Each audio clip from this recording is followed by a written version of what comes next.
You don't work out much either. Please. If it weren't for the mood swings, I'd get no exercise at all. But that's okay, because it just wouldn't be fair to the women of Savannah if I was this gorgeous, funny, smart, and thin. My ex's divorce lawyer forced me to take anger management classes. Turns out, Mr. Happy Pants failed to see the humor in me cutting the crotch out of every one of his business suits. Going out on a limb here, I take it your husband cheated on you? Yeah, with a 23-year-old dental hygienist. Now, every time I brush my teeth, think about him sneaking around, living the high life. Well, I'm busting my hump on the job, trying to figure out what was wrong with my marriage. I should have known Waylon was tomcatting when he started flossing between meals.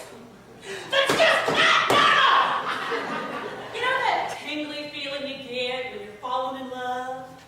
That sensation that washes over you and kind of gives you the shivers? Well, that is common sense leaving your body. And that's exactly what happened to me on the black day I met Waylon Mosley. Waylon was the kind of guy you could count on to do the right thing once he tried everything else. And the man had no sense of humor. He'd look at me in bed and say, "Marla Faye, about to make you the happiest woman in the world." And I'd look at him and say, "I'm gonna miss you, Waylon." Not even a smile. Life in Tyler, Texas was no bed of roses, which is ironic since its claim to fame is being the rose capital of the world. I landed a job right out of nursing school, and I worked for Flip Guller, perhaps the most egotistical doctor in the lower 48, and you know that competition is stiff. 10 years, I'd slave all day for one jackass, and then go home and sleep all night with another one. This was my life, carved in stone. Never occurred to me to ask for anything better. But on the very day Waylon dumped me for little Miss Rinse and Spit, I had enough good sense to jump up and grab the curveball fate had thrown me. So I burned those darn ugly scrubs, set my sights on Savannah, and left the bad memories behind. I became a rep for a liquor distributor, which is not all that different from being a nurse. Every visit with me always makes my clients really happy. And I've been here 4 months. It is my town now. Sure, it gets a little lonely. Nobody promised that starting a brand new life over at 37 would be easy, but I'm working on it, and I'm thinking positive. I get that from my daddy. He always said to bury him in his 4-wheel drive pickup because it ain't never been in a hole it couldn't get me out of. And that is the legendary power of Southern cooking. It can calm nerves, soothe souls. Hell, enough butter and love can fix just about anything.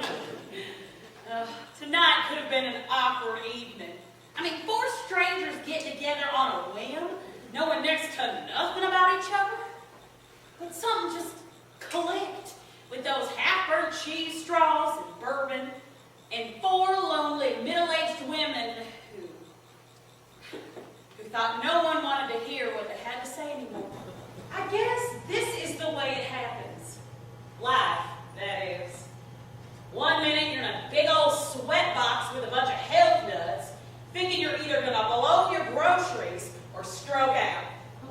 And the next thing you know, you got yourself a handful of potential friends. It's funny how that happens.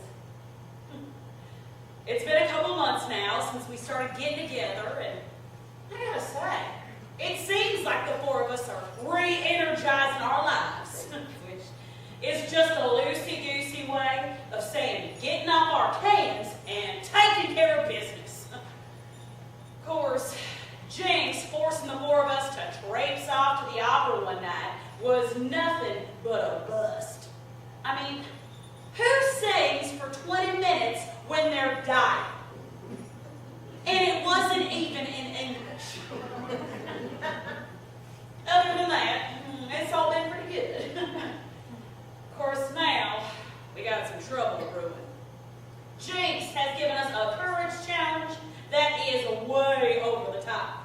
She said we ought to do something good for our hearts. And I told her, no way, no how was I eating kale. That stuff is some kind of nasty. But then she said she meant we ought to suck it up and get ourselves dates for Valentine's Day, which is almost as bad as eating kale. But I did it. We all did.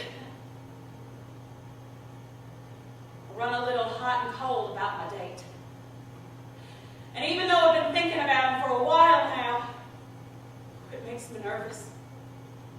And I know where I would like it to lead to, but I also know that's putting the cart before the horse, so I'm not going to tell the girls much about this one because there is no way that I am about to tempt fate.